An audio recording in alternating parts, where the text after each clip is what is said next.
હે માતાજી મિત્રો ફાઇનલી આજે હું જવાનું માઉન્ટ આબુ ના વિપુલભાઈ આવવાના છે. વિપુલભાઈ તમારું શું કહેવું હતું આજે? હું તો કાલનો થાકેલો એટલે હું મોન્ટ જવાનો નહીં. સાઈડ ઉપર આજે સચિન મોન્ટ ઉપર જાય બરોબર. આપણે મોન્ટ જવાના નથી. આપણે આજે આખો દિવસ ગોડાઉને છીએ. કાલે આણંદ જવાનું હોય એક બીજી સાઈડ ફાઇનલ કરવા માટે. અને કોઈ પણને કોઈ કામ કરાવવું હોય નેટ ગ્રાસ પછી ઇનવિઝિબલ ગ્રીલનું બર્ડ નેટનું બધું કામ આપણે કરીએ છીએ. બાયોમાં ડિસ્ટ્રિક્ટનો નંબર આપેલો છે. જલ્દીથી જલ્દી કોન્ટેક્ટ કરો અને અમારી મુલાકાત કરો. રાતે રાજસ્થાનથી આજે મોડા આવ્યા હતા. રાતે રાજસ્થાનથી 3 વાગે આવ્યા. 3 વાગે આવ્યા એટલે જુઓ ગાડી લઈને ગયા હતા ને સવારમાં હજુ 11 વાગી ગયા. ઉઠ્યા 11 વાગ્યા જેવા ટાઈમ થઈ ગયો છે. હવે ઉઠી 11 વાગ્યા હવે ઉઠ્યા છીએ. હવે પાછા નવું કામ ચાલુ કરીશું. આજે હું એકલો માઉન્ટ જવાનો છું.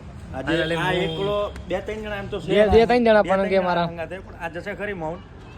પણ આ મારો ભાઈબંધ નહીં આવવાનો. હું નહીં આવે. હું થાકી ગયો. રાતનો બહુ મોડો આવ્યો 3 વાગે. મારે બીજું કામ છે. મારે કાલે આણંદ જવાનું હોય સાઈડ માટે. આણંદની સાઈડ ફાઇનલ છે. આપણે આણંદ સાઈડ કરવાની. આણંદના કોઈ માણસો જોતા હોય તો આણંદ મુલાકાત કરવી હોય તો અમે આણંદ પણ આવવાના છીએ. આણંદ અમે આવીશું. તમને ફાઇનલ લોકેશન આપીશું. આણંદ આવજો. કોઈને બોક્સ બનાવવું હોય ક્રિકેટ બોક્સ બનાવવું હોય કોઈ બી કામ કરાવવું હોય સ્પોર્ટને લગતું તો જલ્દી આવજો.